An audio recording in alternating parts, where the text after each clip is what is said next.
నమస్తే సార్, నాగార్జున రెడ్డి గారు. నమస్తే అమ్మా, చెప్పు ఏమిటి ఇవాళ నీ టాపిక్? అయోధ్య గురించి సార్. ఎక్కడ చూసినా రామనామం, ఎవరి నోట విన్నా అయోధ్య, ఇవే వినిపిస్తున్నాయి. ఎవరి ప్రయాణం చూసినా అయోధ్య వైపే వెళ్తుంది. మొత్తం రామనామంతో మారుమోగిపోతున్న పరిస్థితి. తెలుగు రాష్ట్రాలు కూడా అందులో భాగస్వాములు అయ్యాయి. పాదుకల విషయంలో కానీ, లేకపోతే బంగారు తలుపులు తెలుగు రాష్ట్రాల్లో వాళ్ళకి చేసే అవకాశం దక్కడం నిజంగా పూర్వజన్మ సుకృతంగా భావిస్తున్నారు కూడా చాలామంది. అయోధ్య, శ్రీరామచంద్రమూర్తి, ఇవే వినిపిస్తున్నాయి సార్ ఎక్కడ చూసినా. నారాయణ నారాయణ నారాయణ నారాయణ నారాయణ, జై శ్రీరామ్, జై శ్రీరామ్ అని చెప్పిస్తారు. ఇది ఒక చారిత్రాత్మకమైనటువంటి విషయమే కదా సార్. 500 సంవత్సరాల క్రితం, అంటే 1526 అనుకుంటాను, సబ్జెక్ట్ టు కరెక్షన్. అప్పుడు జరిగినటువంటి సంఘటన తర్వాత అయోధ్యకు తీర్పిచ్చినటువంటి సందర్భము, దేశంలో అన్ని ప్రాంతాల్లో అంతమంది ప్రజలు కూడాను యాక్సెప్ట్ చేశారు దాన్ని. ఎక్కడా పెద్దగా కొట్లాటలు కానీ అభ్యంతరాలు కానీ ఎక్కడా లేవు కదా. అవును సార్. డెమోక్రటిక్గానే ఉన్నారుగా, అందరూ సానుకూలంగానే ఉన్నారుగా, శాంతి భద్రతలను బాగానే ఉన్నాయి కదా. ఇప్పుడు రేపు 22వ తారీఖు డేట్ కూడా అనౌన్స్ చేశారు, టైం కూడా చెప్పేశారు, ఏ ముహూర్తంలో ఏ టైంలో ఏమిటి సంగతి సమాచారం అనేది. మన ప్రధానమంత్రి మోడీ గారు వెళ్ళారు, చూశారు, వచ్చారు, సంగతి సమాచారం. ఇటుకలు కాంట్రిబ్యూట్ చేయండి అన్నారు, పంపించారు, సంగతి సమాచారం. యాక్చువల్గా అది 1500 కోట్లు అవుతుంది అని అనుకున్నారట. డొనేషన్స్ ఇవ్వండి, ముందుకు రండి అనేసి అంటే 3000 కోట్ల రూపాయల డొనేషన్స్ వచ్చినాయట. మన వాళ్ళు నిజంగా ఎంత తెలియగల వాళ్ళను వాళ్ళు మరి ఒకసారి అర్థం కాదు కానీ వాట్సాప్లు క్రియేట్ చేశారమ్మా, గ్రూపులు క్రియేట్ చేశారమ్మా. దానికి దేనికోసం అనుకున్నావు? డొనేషన్లు కలెక్ట్ చేయడానికి కాదు, ఆ పేరు చెప్పి జనాలను మోసం చేయడానికి. ఏ కార్యక్రమంలో ఇటువంటి కొన్ని ఉంటాయి కదా సార్, ఇటువంటి కొన్ని ఉంటాయి కదా. సో అలాంటివి కూడా చేశారు. కాబట్టి ఆ ధర్మ కమిటీ వాళ్ళు ఏం చెప్పారంటే, ఈ పర్టికులర్ వెబ్సైట్స్ వాళ్ళు ఎవరైనా మీకు మెసేజెస్ పంపించిన సంగతి సమాచారం చేసినా ఇవ్వకండి, మాకు ఆల్రెడీ అనుకున్న దానికంటే ఎక్కువ వచ్చినాయి కాబట్టి మేము డొనేషన్స్ తీసుకోవట్లేదు, స్టాప్ చేసాం మేము అని చెప్పి చెప్పారు. It's a good announcement. దేశవ్యాప్తంగా 1000 ట్రైన్స్ని వేస్తున్నారు. సీతాదేవి ఎక్కడైతే పుట్టిందో మిథిలిలో, అక్కడి నుంచి వాళ్ళు ఒక 50 ట్రక్కుల్లో గిఫ్ట్లు తీసుకొచ్చారు, కానుకలు తీసుకొచ్చారు. సో ఇవన్నీ మామూలే. చిత్రం ఏంటంటే, మీరు ఏదో తెలుగు రాష్ట్రాల్లోనూ దేశవ్యాప్తంగా రామనామ జపం చేస్తున్నారన్నారు, కానీ దేశవ్యాప్తంగా కాదమ్మా, ఒక రకంగా చెప్పాలంటే ప్రపంచవ్యాప్తంగా చేస్తున్నారు. తెలిసిన న్యూయార్క్లో అయితే మొత్తం లైవ్. సౌదీ అరేబియా లాంటి ముస్లిం దేశాల్లో కూడాను సహకరిస్తున్నారు. కువైట్, ఇరాన్, ఇరాక్ ఇట్లాంటి దేశాల్లో, ఈవెన్ మాల్దీవ్స్లో కూడా నిన్న కాక మొన్ననే కదా వాళ్ళతో మన తగాదు వచ్చింది. అయినా కానీ మళ్ళీ వెనక్కి తగ్గారనుకో, దట్స్ డిఫరెంట్ థింగ్. సరే, ఈ రకమైనటువంటిది ఈవెన్ శ్రీలంకలో కూడా చేస్తారు. ఎందుకంటే రావణాసురుడు అక్కడే ఉన్నాడు, సంగతి సంవత్సరం కంటే అక్కడ. ఇది ఒక తెలుగు రాష్ట్రాలకి, దేశానికి కదా, ప్రపంచానికి అంతా కూడా. What is what, who is who అనేటువంటిది ఇప్పుడు నిజంగా ప్రపంచానికి తెలుస్తుంది. హిందూ మతం అనేటువంటిది ఎంత గొప్పది, ఎన్ని సంవత్సరాలైనా ఎలా వెయిట్ చేస్తారు అనేటువంటిది ప్రపంచానికి తెలియజేస్తారనమాట. పర్సనల్గా నన్ను కనుక అడిగితే, నా ఉద్దేశంలో చెప్పాలంటేనమ్మా, to the best of my knowledge and belief and what I have seen in the past 60 years right from my childhood, Hinduism is not a religion. ఇదేంటండి నాగార్జున గారు మీరు ఎట్లా అంటారంటే అనొచ్చు. Hinduism is not a religion. Hinduism is a philosophy. It tells, teaches and preaches to the entire world how to live and let others live. రెండే పద, how to live and let others live. ఒక మానవ మాత్రుడిగా నువ్వు ఎలా జీవించాలి, ఎదుటి వాడితోటి కలిసి ఎలా జీవించాలి, నీ చుట్టుపక్కల ఉన్నటువంటి ప్రకృతితోటి, ఆ ప్రకృతిని ఆనవాలుగా చేసుకొని నివసిస్తున్నటువంటి 84 లక్షల జీవరాశులతోటి ఎలా ఉండాలి అని చెప్పడం అనేటువంటిది హిందూ మతం. అది మతం కాదు, ఇట్స్ ఎ ఫిలాసఫీ. ఫాలో అవుతారా మీ ఇష్టం. హిందూ మతంలో నుంచి పుట్టినటువంటిది బౌద్ధ మతము చైనాలో, కొరియాలో, జపాన్లో. అవునా? యాక్చువల్గా అక్కడ ఉన్న పాపులేషన్ నన్ను మన దేశంలో ఉండే హిందూ పాపులేషన్ తీసుకుంటే మనకంటే వాళ్ళే ఎక్కువ ఉన్నారు. ఒక 80 కోట్ల మంది మన ఇండియాలో హిందూస్ ఉన్నారని అనుకుంటే, 90 కోట్ల మంది అనుకుంటారులే. 140 కోట్లు కదా పాపులేషన్. సార్. ఒక 20-25 కోట్లు ముస్లిం పాపులేషను, ఒక 4-5 కోట్లు క్రిస్టియన్ పాపులేషన్, మిగిలిన కనుక తీసేస్తే మినిమం 100-110 క్రోర్స్ అయితే హిందూస్ ఉంటారు. ఈ హిందూస్ పాపులేషన్ కంటే కూడాను జపాను, కొరియా, చైనా లాంటి దేశాల్లో ఉండే పాపులేషన్ అయితే ఎక్కువ కదా. సార్. చైనాలో బుద్ధిజం తప్ప ఇంకోటి లేదు కదమ్మా. యాక్చువల్గా హిందూస్ కంటే బుద్ధిస్టులు ఎక్కువ ఉన్నారు. ఆ బుద్ధిస్టులు అనేటువంటి వాళ్ళు ఎక్కడి నుంచి వచ్చారంటే హిందూ మతంలో నుంచి వచ్చారు. జైన్స్ అలాగే కదా, అవునా కదా? అవును సార్. సరే, ప్రపంచవ్యాప్తంగా పాపులేషన్ కనుక తీసుకుంటే 800 కోట్ల చిల్లర పాపులేషన్లో మెజారిటీ ఆఫ్ ద పీపుల్ అందరూ కూడా క్రిస్టియన్సే. పర్సంటేజ్ వైజ్గా తీసుకున్నా కానీ క్రిస్టియన్స్ ఎక్కువ ఉంటారు, ముస్లిమ్స్ ఉంటారు, దాని తర్వాత హిందూస్ ఉంటారు, ఇంకా చిన్న చిన్న మతాలు కొన్ని ఉంటాయి, జూయిష్ లాంటి రిలీజియన్స్ కూడా ఉంటాయి. It's all together different thing. ఈ మెసేజ్ అనేది ప్రపంచవ్యాప్తంగా పోయింది. అవును సార్. మరి ఇందులో మన తెలంగాణ రాష్ట్రం నుంచి కాంట్రిబ్యూషన్ ఏంటి? ఆయనకు పాదుకులు మన వాళ్ళు చేసి ఇచ్చారు. మన వాళ్ళు చేసి ఇచ్చారంటే మన తెలంగాణ రాష్ట్రం నుంచి అక్కడ ఉండేటువంటి డోర్స్కి బంగారు తాపడాలు అవి కూడాను మన వాళ్ళు చేసినటువంటి. ప్రతి రాష్ట్రం కూడాను కాంట్రిబ్యూట్ చేసింది. మరి జమ్మూ కాశ్మీర్ నుంచి ఏమొచ్చిందండి అని మీరు అడగచ్చు సార్. నాకు ఇంతవరకు ఎక్కడ ఇన్ఫర్మేషన్ లేదు, ఐఎమ్ సారీ. ప్రధానమైనటువంటి శిల్పి అయితే మటుకు కన్నడ అతనేగా నాకు తెలిసినంతవరకు. వాళ్ళ ఫ్యామిలీ అంతా కూడాను 3 తరాల నుంచి అందులోనే ఉన్నారు కాబట్టి వాళ్ళే చేశారు. ఎక్కడ కాంక్రీట్ వాడటం లేదమ్మా. అవును సార్. సిమెంట్ కానీ కాంక్రీట్ కానీ ఎక్కడ వాడటం లేదు. అన్నీ కూడాను గ్రానైట్ పిల్లర్స్, కొన్ని రెడ్ కలర్ స్టోన్ ఉండేటువంటి ఇవన్నమాట. మక్రానా మార్బుల్ వాడారు, రాజస్థాన్ నుంచి తెప్పించింది వాడారు, దేశంలో ఉన్న డిఫరెంట్ ప్రదేశాల నుంచి తెప్పించినటువంటి చేసి చాలా జాగ్రత్తగా కార్వింగ్స్ చేసి చేశారు. 2500 సంవత్సరాల వరకు ఈ టెంపుల్ చెక్కు చెదరకుండా ఉండాలి అనేటువంటి ప్రధానమైనటువంటి ఉద్దేశంతో చాలా సెలెక్టివ్గా చేశారు. ఇంకా పూర్తి కాలేదమ్మా, అది మొత్తం 3 అంతస్తులుగా ఉంటుంది. ఇప్పుడు పూర్తయినటువంటిది 1 అంతస్తే. చాలా విశాలమైనటువంటి స్థలంలో నిర్మిస్తున్నారు. మధ్యలో గార్డెన్స్, అవి ఇవి ఫౌంటైన్స్ సంగతి, చుట్టుపక్కల ఇంకా కొన్ని దేవాలయాలు అన్నీ రెడీ చేస్తున్నారు. సో ఇది ఒక అద్భుతమే.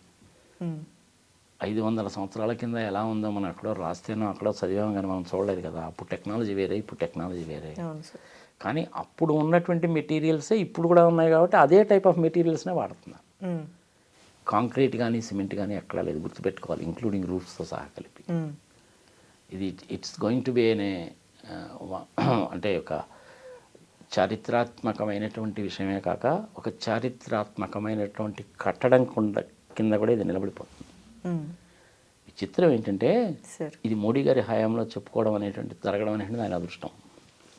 మొదలుపెట్టిందేమో ఎల్కే అద్వానీ గారు, కడుతున్నది ఓపెన్ చేస్తున్నదేమో ఈయన. ఇక్కడ కూడా మళ్ళీ ఒక చిన్న కాంట్రవర్సీ వస్తుందమ్మో. ఏంటి సార్? రేపు అక్కడ 22వ తారీఖు 10:12 అది మొత్తం ఏదో ఉంది కదా, లగ్నము, అది సంగతి సమాచారం అనేటువంటిది శ్రీరామచంద్రమూర్తి పుట్టినటువంటి లగ్నం అన్నమాట. మరి అక్కడ ప్రాణప్రతిష్ఠ చేయాలి అంటే మోడీ గారు చేస్తారా, అక్కడ ఉండేటువంటి పూజారులు చేస్తారా? ఒకవేళ మోడీ గారు కనుక చేయాలి అనే పని అయితే వివాహితులు కనుకైతే భార్యతో సహా కలిపి కదా చేయాలి సార్. మరి ఏం జరుగుతుందన్నది మనం చూడాలి. అంటే అఫ్కోర్స్ అంతమంది పండితులు ఉన్నారు కాబట్టి వేద పండితులు ఆ సనాతన ధర్మానికి అనుగుణంగానే పోతారు. ట్రస్ట్ సభ్యుల్లో వాళ్ళ దంపతులు చేస్తారని అంటున్నారు సార్. అయ్యుండొచ్చు, అది మంచిది. It's going to be marvellous thing. మళ్ళీ ఇంకొకసారి చెప్తున్నాను sir, Hinduism is not a religion, it's a philosophy. It tells, teaches and preaches to the mankind how to live and let others live. Others అంటే ఎవరు? Others అంటే other religions, other than human beings. Nature, ప్రకృతి ఎలా జీవించాలని చెప్తుంది. హిందూ మతంలో ఎప్పుడన్నా వేరే మతాన్ని ద్వేషించడం నువ్వు చూసావా? లేదు సార్. మా మతంలో జాయిన్ కండి అని చెప్పి మైకులు పెట్టుకొని అడగడం నువ్వు ఎప్పుడన్నా చూసావా? కారణం అవసరం లేదు. సనాతన ధర్మం కదా, అవసరం లేదు. మన సాంప్రదాయాలు కూడా అలాగే ఉంటాయి. మన చాలా సాంప్రదాయాలు చూడండి ఎలా ఉంటాయో. బ్రిటిషర్స్ మన ఇండియాని పరిపాలించినప్పుడు తిరుమల తిరుపతి దేవస్థానాలను అనంత పద్మనాభ స్వామి టెంపుల్ జోలు ఎందుకు పోలేదు తెలుసా మీకు? సార్, చాలా సీరియస్ కాన్సిక్వెన్సెస్ ఉంటాయన్న ఉద్దేశంతో వెళ్ళలేదు వాళ్ళు. హిందూ ఫ్యాబ్రిక్ అనేటువంటిది చాలా స్ట్రాంగ్గా ఉంటుంది. దీన్ని మనం బ్రేక్ చేయాలని మనం చూసినట్లయితే మన కాళ్ళు చేతులు ఇరిగిపోతాయని దాని జోలు రాల. ఒకప్పుడు ఇండియాలో ఫార్మర్స్ చాలా రిచ్. ఈ ఉద్యమాలు చేసేటువంటి వాళ్ళందరికీ డబ్బులు ఎక్కడి నుంచి వస్తున్నాయని ఆలోచించారు వాళ్ళు. వాళ్ళ రీసెర్చ్లో తెలియదు ఏంటంటే ఇండియాలో ఫార్మర్స్ అనేటువంటి వాళ్ళు, వ్యవసాయదారులు, వ్యవసాయం చేసుకునే వాళ్ళు చాలా రిచ్గా ఉన్నారు. ఈ ఉద్యమాలు నడపడానికి కాంట్రిబ్యూషన్స్ వాళ్ళే చేస్తున్నారని, వాళ్ళని నడ్డి నన్ను ఇటు చేయాలని సంస్కరణ తీసుకొచ్చారు. భూమి శిస్తు అనేటువంటిది అప్పుడే వచ్చింది. ఆ 2000 ఎకరాలు 3000 ఎకరాలు భూములు అనేటువంటిది అప్పుడు రాజుల కింద ఉండే కదా. భూమి శిస్తు ఏంటి అయ్యా మీరు అంటే ఈ రోజుల్లో లెక్కలో కనుక చెప్పాలంటే ఎకరానికి 1000 రూపాయలు భూమి శిస్తు ఇయ్యి, అందులో 100 రూపాయలు మాకి 900 ఉంచుకో అన్నారు. వీళ్ళు ఆ పని చేశారు. దాంతో ఏమైందంటే రైతులు నడ్డి విరిగిపోయింది. ఇది తప్ప కాదా అనేటువంటి ప్రజల విజ్ఞతకు వదిలేద్దాం, కానీ యాక్చువల్గా జరిగినటువంటి ఫ్యాక్ట్ అది. మరి ఇప్పుడు రాజకీయ నాయకులు ఏం చేస్తున్నారంటే వీళ్ళు అధికారంలో ఉండడానికి ఇదేదో బాగానే ఉందని వాళ్ళు కూడా అదే కంటిన్యూ చేస్తున్నారు. 2 పంటలకి నీళ్ళు ఇయ్యరు, రైతులకు విత్తనాలు సప్లై చేయరు, పండించిన పంటకు ధర ఇవ్వరు, ఏమీ చేయరు. మరి బ్రిటిష్ వాళ్ళు చేసింది ఈ రోజుల్లో రాజకీయ నాయకులు చేసినట్టేగా. స్వామినాథన్ కమిటీ గారు చెప్పిన రిపోర్ట్ని ఏ రాష్ట్ర ప్రభుత్వం ఇంప్లిమెంట్ చేయలేదమ్మా. కారణం ఏంటంటే రైతులు బాగుపడతారు. రైతులు బాగుపడితే 5000 ఇచ్చి లోటు కొనుక్కోలేరుగా. రైతులు కనుక బాగుపడితే రైతు కూలీలు బాగుపడతారు. వీళ్ళకి ఓట్లు వేసేవాళ్ళు ఎవరు? ఆ పని చేశారు. ఎనీహౌ, ఇప్పుడు నేను మీ ద్వారా రాముల వారిని ఏం కోరుకుంటున్నానంటే దేశంలో ఉండే ప్రతి రైతుకు కూడాను పంటకి నీళ్ళు ఇవ్వండి, విత్తనాలు సప్లై చేయండి, ఆర్గానిక్ ఫార్మింగ్ని మళ్ళీ మొదలు పెట్టేటట్టుగా ఎంకరేజ్ చేయండి, పండించిన పంటకి ధర ఇవ్వండి. రైతు ఎప్పుడు కూడాను ఈ క్వింటాల్ పత్తికి 1,00,000 రూపాయలు ఇవ్వండి అని అడగడమ్మా. ఎకరం పత్తి కనుక వేస్తే నీకు 40,000 రూపాయలు ఖర్చు అవుతే ఒక 60,000 వస్తే చాలనుకుంటాడు. అంతేగాని 6 లక్షలు కావాలని అడగడు. అది కూడా ఇవ్వకపోతే ఇంక ప్రభుత్వాలు ఎందుకు? రైతు అనేటువంటి వాడు ఎప్పుడు కూడాను చాలా సింపుల్గా ఉండేటువంటి వ్యక్తి. వాడికి 2 ఎకరాలు ఉందా 20 ఎకరాలు ఉందా దట్ ఇస్ డిఫరెంట్ థింగ్. ఇవాళ రేపు పల్లెటూళ్ళల్లో కూలీలు దొరకడం లేదమ్మా ఇప్పుడు. అందుకనే మెకనైజేషన్ వచ్చేసింది బాగా. 600-700 పెడితే కానీ కూలీలు రావట్లేదు. అందులో ఎవరైనా ఒక ఫిమేల్ కనుక కూలీ కనుక వచ్చిందంటే మా అమ్మాయి కూడా వస్తుందండి అంటది. అలాంటివన్నీ కట్ చేయడానికి కోసం అని చెప్పి జగన్మోహన్ రెడ్డి ఏం చేశాడంటే అమ్మఒడి కింద 13,500 ఇస్తాడు. అందుకని ఇప్పుడు గవర్నమెంట్ స్కూల్స్లో బాగా ఇది పెరిగింది. పిల్లలు ఎక్కడ ఇప్పుడు పొలాల్లో పత్తి చేలల్లో కానీ మిరప చేలల్లో కానీ పిల్లలు కనపడలేదు. ఇంతకుముందు కనపడేవాళ్ళు, మైనింగ్లో కనపడేవాళ్ళు పిల్లలు, హోటల్స్లో అక్కడ ఇక్కడ కూడా కనపడేవాళ్ళు. ఇప్పుడు బాగా తగ్గిపోయింది. It's a good thing what Jaganmohan Reddy did. ఇది దేశవ్యాప్తంగా వస్తే బాగుంటుంది. మొత్తానికి రామాలయం ఓపెన్ కావడం, మా టీఎన్ఆర్ రెసిడెన్స్లో కూడా వాళ్ళు వచ్చారు. అక్కడి నుంచి తీసుకొచ్చిన అక్షింతలు ఇచ్చారు, అందరికీ అక్షింతలు ఇచ్చారు. మన ఇంట్లో ఉండేటువంటి వాడిని కలుపుకోమన్నారు. రేపు 22వ తారీఖు పూజలో పెట్టుకోండి అన్నారు. అందరూ కూడాను ఒక్కొక్కళ్ళు 5 దీపాలు వెలిగించండి అన్నారు.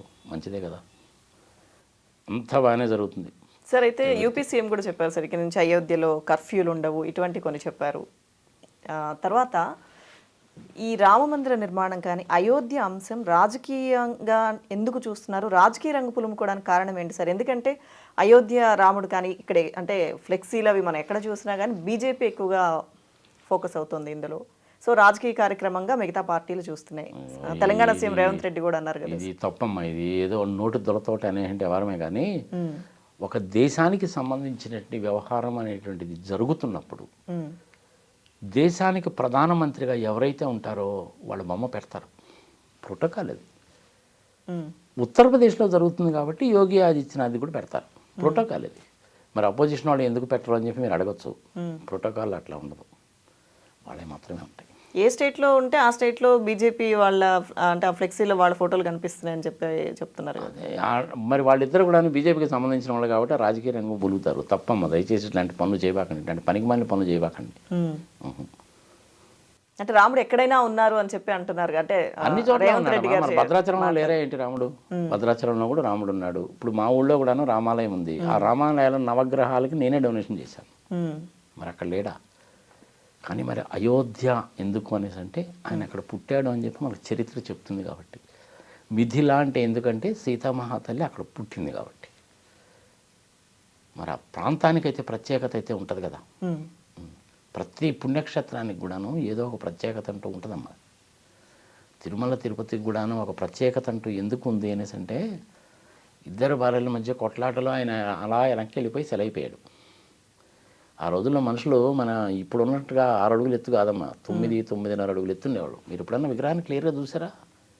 ఇప్పటివరకు నేను తిరుపతిలో ఆ విగ్రహాన్ని అంత దగ్గర నుంచి ఒక్కసారి చూశానమ్మా. 9 అడుగులు ఎత్తుంటుంది విగ్రహం. అది 9 అడుగులు ఇంకా పైనే ఉంటుంది. ఒకే ఒకసారి చాలా దగ్గర నుంచి చూశాను నేను. Real I'm very lucky. తెల్లవారుజామున 3:30 అప్పుడు చూశాను అనమాట నేను. అదేంటి వితౌట్ ఎనీ రికమెండేషన్, సంగతి సమాచారం. అంతకుముందు ఎమ్మెల్యే గారు రికమెండేషన్ చేసుకుంటే మొత్తం ఫిలప్ అయిపోయిందని మీకు లేవుపోండి అన్నారు. అప్పుడేంటి అయ్యప్ప దీక్ష తీసుకొని రిటర్న్ జర్నీలో ఉన్నాను. నువ్వు పిలిచినప్పుడే వస్తాను, నేను రాను పోనీ దగ్గరికి అని చెప్పి వచ్చాను. వెరీ నెక్స్ట్ ఇయర్ జరిగింది. ఓకే. అంటే ఒక రకంగా దేవుడితోటి పంతాం అనమాట. నువ్వు రమ్మన్నప్పుడే వస్తాను లేపోవాలి. ఫస్ట్ టైం నేను అదే చూసింది. 9 అడుగులు పైన ఉంటుంది మా విగ్రహం. సరే, ఇక దాని గురించి చాలా చాలా ఉంటాయి అనుకోండి. విగ్రహాన్ని ముట్టుకుంటే తడిగా ఉంటుంది, గర్భగుడిలోకి మనం పోకూడదు కదా, పవిత్రమైన ప్రదేశం కాబట్టి. ఈవెన్ ప్రధానమంత్రి మోడీని గర్భగుడిలోకి వెళ్తానంటే కూడా రానిరు. అదొక ప్రోటోకాల్. అది let us follow the protocol. ఇక్కడ కూడా అంతే. ఇప్పుడు గుడి అయోధ్యలో జరుగుతుంది కాబట్టి సార్ ప్రధానమంత్రి ఫోటో పెడతారు, ఫ్లెక్సీల్లో పెడతారు. ముఖ్యమంత్రి కాబట్టి ఆ రాష్ట్రానికి సంబంధించింది కాబట్టి ఆయనది కూడా పెడతారు. వేరే వాళ్ళది ఎవరన్నా ఒకరిదో ఇద్దరిదో పెడితే పెట్టచ్చు. వాళ్ళిద్దరి మటుకు మస్ట్ అండ్ షుడ్గా ఉంటాయి. ఏ రాష్ట్రంలోనైనా అలాగే జరుగుతుందమ్మా. స్కీమ్స్ వచ్చినప్పుడు కూడా అలాగే జరుగుతుంది. పూర్తవకుండా ఆ విగ్రహ ప్రతిష్టాపన, ప్రాణ ప్రతిష్ఠ చేయడము కరెక్ట్ కాదని ఒక వాదన ఒకటి. తర్వాత అంటే ఈ కార్యక్రమం అయిపోయిన తర్వాత ఏదైతే అయోధ్య రామ మందిరాన్ని పూర్తిగా నిర్మించిన తర్వాత, కట్టడం మొత్తం పూర్తయిన తర్వాత వెళ్ళి మేము దర్శనం చేసుకుంటామని చెప్తున్నారు. ఇది మాత్రం రాజకీయ కార్యక్రమంగానే చూస్తాము అని అంటున్నారు. వాళ్ళ ఇష్టం, బాగా చూస్తే చూసుకోమని రాజకీయ కార్యక్రమం కింద ఏమైంది కనుక. పొర్రకో బుద్ధి జహకో రుచి అని మనం ఏం చేస్తాం దానికి. ఒక్కొక్కరిది మనము డెమోక్రటిక్ సెటప్లో ఉన్నాం కదమ్మా. ఎవరిని కూడా క్రిటిసైజ్ చేయకూడదు. వాళ్ళ అభిప్రాయం అది, నా అభిప్రాయం ఇది. ఇప్పుడు నేనే అంటున్నాను, హిందూ మతం అనేటువంటిది మతము కాదు. It is not a religion, it is a philosophy అంటున్నాను. శృంగేరి మఠాధిపతి ఏందా నువ్వేంది అడ చెప్తావు, నువ్వే పెద్ద పోటుగాడు అని చెప్తున్నావు అని చెప్పి ఆయన అనొచ్చు. మనకు వైజాగ్లో ఉండేటువంటి శారదాపీఠం వాళ్ళు ఇంకో రకంగా అనొచ్చు. పుట్టపర్తి సాయిబాబా వాళ్ళు ఇంకో రకంగా అనొచ్చు. ఇది నా అభిప్రాయం, నేను చెప్పాను. నేను కరెక్టు అని చెప్పి నమ్ముతున్నాను. నేను అది ఎందుకు నమ్మాల్సి వస్తుంది అనేసి అంటే, హిందూ మతంలో ఉండేటువంటి లేదంటే ఆ సంప్రదాయంలో కానీ పద్ధతుల్లో కానీ కొన్ని పద్ధతులంతా నిర్దేశించారు. ప్రకృతిని పాడు చేయకూడదు, ప్రకృతిని కాపాడుకోవాలి, సమైక్యంగా ఉండాలి, నదులను పాడు చేయకూడదు, జల సంపదని పాడు చేయకూడదు, ఎదుటి ప్రాణికి హాని కలిగించకూడదు. ఇప్పుడు అడవులు అనేటువంటిది జింకల కోసము, అడవి పందుల కోసము, క్రూరమృగాల కోసము, ఇంకొక దానికోసం ఇంకొక దానికోసం ఈ భూతల మీద కేటాయించిన ప్రదేశం.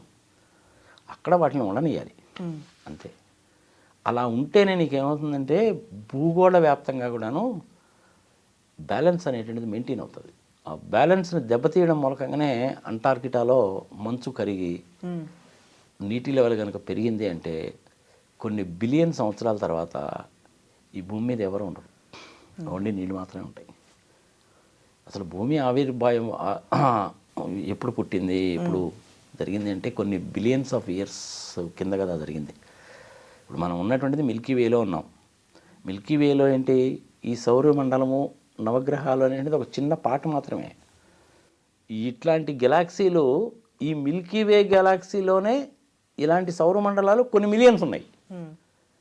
మరి ఇలాంటి గెలాక్సీలు విశ్వంలో ఎన్నో ఉన్నాయంటే కొన్ని బిలియన్స్ ఉన్నాయి. మనకు నియరెస్ట్గా ఉండేటువంటి గెలాక్సీని ఆండ్రోమెడా గెలాక్సీ అంటారు. మన గెలాక్సీ కంటే 3 ఇంతల పెద్దది అది. మన ఈ మధ్య మనకి లాంచ్ చేసినటువంటి అది జేమ్స్ వెబ్ టెలిస్కోప్ అనేటువంటిది కనుక్కున్నటువంటి విషయాలు చూస్తే మనకి మతి చెడిపోతుంది అనమాట. కానీ ఈ విషయాలన్నీ కూడాను మన పురాణాల్లో ఎప్పుడో చెప్పారు. అది హిందూ మతం యొక్క గ్రేట్నెస్. విశ్వము అనేటువంటిది అనంతము, అది ఇప్పుడు జేమ్స్ వెబ్ టెలిస్కోప్ చెప్పింది. విశ్వము అనేటువంటిది చాలా ఫాస్ట్గా ఎక్స్పాండ్ అవుతుంది, అది కూడా మనవాళ్ళు చెప్పారు.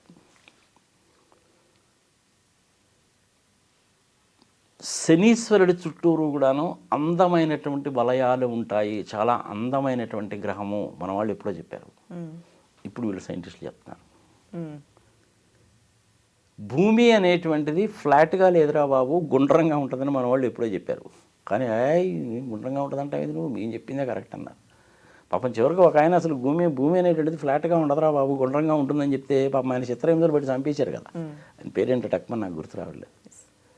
ఇప్పుడు జేమ్స్ వెబ్ టెలిస్కోప్ కానీ, అంతకుముందు ఉన్నటువంటి హబుల్ టెలిస్కోప్ కానీ, వాయేజర్ 1 కానీ, వాయేజర్ 2 కానీ, ఇంకొకటి కానీ, వీళ్ళందరూ ఈ మధ్యకాలంలో ఏవైతే చెప్తున్నారో ఇవన్నీ కూడా మన పురాణాల్లో ఎప్పుడో చెప్పారు. అవన్నీ ఇప్పుడిప్పుడే ప్రపంచంలో అందరూ నమ్మడం మొదలుపెట్టారు. నిన్న దాకా నమ్మేవాళ్ళు కాదు. కేవలము బ్రిటిషర్లు వాళ్ళ స్వార్థము కోసము, వాళ్ళ ఆధిపత్యం చెలాయించడం కోసం అని చెప్పి ఇలాంటి వాటన్నిటిని కూడా తొక్కిపెట్టేశారు. ఇప్పటికైనా కొంపలంటుకు పోయిందేం లేదు. మన పురాణాల్లో ఏం చెప్పారు, ఏమిటి సంగతి సమాచారం అనేది ఇప్పుడైనా సరే చిన్నపిల్లలు కనుక చెప్పడం కనుక మొదలు పెడితే వాస్తవాలు ఏంటో ప్రపంచానికి కూడా తెలుస్తాయి. ప్రపంచం కూడా వాస్తవాలు తెలుసుకుంటుంది ఇప్పుడు. అందుకని ప్రపంచంలో ఉండేటువంటి అన్ని దేశాల్లో కూడాను దీన్ని వెబ్ టెలికాస్ట్ చేస్తున్నారు, లైవ్ చూపిస్తున్నారు. ప్రపంచవ్యాప్తంగా ఉన్న అన్ని రాయబార కార్యాలయాల్లో కూడాను లైవ్ పెడుతున్నారు. Saudi Arabia, Iran, Iraq, Dubai లాంటి వాళ్ళు కూడాను ఎటువంటి అబ్జెక్షన్ చెప్పకుండా you do it for your self అన్నారు. ఇంకంతకంటే ఏం కావాలి? సరే, ఈ టెర్రరిస్టులు అనేటువంటి వాళ్ళు ఉంటారు, అప్పుడప్పుడు టుక్కుని పిలుస్తూ ఉంటారు సంగతి సమాచారం. Just it's minor thing, not to worry about it. Okay, మనం రామమందిరం విషయానికి మళ్ళీ వస్తే ఎంతో వైభవపేతంగా 22వ తారీఖు ప్రాణ ప్రతిష్ఠ జరగబోతోంది. ఇక అంటే ఎవరి భక్తిని వాళ్ళు వాళ్ళ శక్తి కొలది వాళ్ళు చూపించుకుంటున్నారు సార్. చేనేత వస్త్రాలు కొన్ని లక్షల వరకు రాముల వారికి సమర్పించడానికి వాళ్ళు సిద్ధమైపోయారు. 1200 కేజీల లడ్డు, ఇవి మన తెలుగు రాష్ట్రాల్లో జరుగుతున్నాయి సార్. 1200 కేజీల లడ్డూని స్వామివారికి ప్రసాదంగా అందించడానికి సిద్ధమవుతున్నారు. టాలీవుడ్ హీరో కూడా 50 కోట్ల విరాళం ఇచ్చారు అక్కడ అన్నప్రసాద వితరణకి. రామమందిరం ప్రాణప్రతిష్ఠ జరిగే రోజు ప్రభాస్ ఇచ్చారు sir. Tollywood young star Prabhas 50 కోట్ల విరాళం ఇచ్చారు. సో ఇలా ప్రతి ఒక్కరూ, ఇందాక మనం మాట్లాడుకున్నట్టుగా ప్రతి ఒక్కరు చూపు ఇప్పుడు అయోధ్య వైపు రామమందిరం మీదే ఉంది. సో ఎంత అంటే శతాబ్దాల కల కదా సార్ ఇది. 500 సంవత్సరాలు దాటిన తర్వాత 1526 2024 అది డేట్స్, సంవత్సరాలు అంటే అవి. మంచి అద్భుతమైనటువంటి విషయం. ప్రపంచానికి భారతదేశం అంటే ఏమిటి, వీళ్ళకి ఎంత పట్టుదల ఉంటుంది, ఎంత ఓపిక ఉంటుంది, ఎంత నిలుపు నిదానం ఉంటుంది అనేటువంటిది ప్రపంచానికి తెలుస్తుంది. భారతీయ విజ్ఞానం ఏంటి అనేది కూడా ప్రపంచానికి తెలుస్తుంది. ఇవాళ రేపు అసలు దేనికైనా కానీ నీకు కాంక్రీట్ అను సిమెంట్ లేకుండా ఏడుంటుందమ్మా. అలాంటిది ఏమీ లేకుండా కడుతున్నారు. 2500 సంవత్సరాల వరకు ఇది చెక్కు చెదరదు, భూకంపాలు వచ్చినా తొణకదు, బెడకదు, ఆ విధంగా కడుతున్నామని కదా చెప్పారు. మరి ఇంకంతకంటే ఏం కావాలి? ఇట్స్ గోయింగ్ టు బి, అంటే ఒక రకంగా చెప్పాలంటే మనం ఎప్పుడు తాజ్మహల్ అనుకుంటాం కదా, దానికంటే కూడా మించిపోతుంది. ఎనీహౌ చాలా మంచి కార్యక్రమం అది. సరే, ఇప్పుడు మనం ఈ రైళ్లలో పోయి సంగతి సమాచారం ఎందుకు కానీ ఒక 2-3 నెలలు పోయిన తర్వాత తీరిగ్గా పోదాం. ఈ మధ్యలో మనకి ఈ ఎలక్షన్స్ అంటూ ఒకటి ఉన్నాయి కదా, ఈ ఎలక్షన్స్ అన్నీ చూసుకొని అందులో ఈసారి నేను కూడా మల్కాజిగిరి నుంచి ఎంపీగా కంటెస్ట్ చేస్తున్నాను కాబట్టి ఇండిపెండెంట్ క్యాండిడేట్గా మరి రాముల వారు నన్ను ఎలా కటాక్షిస్తారో చూద్దాం. అప్పుడు most probably May and results ఇవన్నీ వచ్చిన తర్వాత వెళ్ళి ఒకసారి దర్శించుకొని ఒక రోజు కనుక ఉంటే సరయూ నదిలో కూడా ఒక మునక వేసి అటు నుంచి అటు కాశీపోయి గంగాహారతి చూసి, కాశీ టెంపుల్ కూడా బాగా కట్టారు కాబట్టి దాన్ని కూడా ఒకసారి చూసి వస్తే ఇప్పుడు ఒక వారం రోజుల పాటు. That is what I'm planning. Let me hope మరి రాములు వారు ఏమంటారు చూద్దాం. Okay sir, right sir, thank you. నమస్తే. Thank you.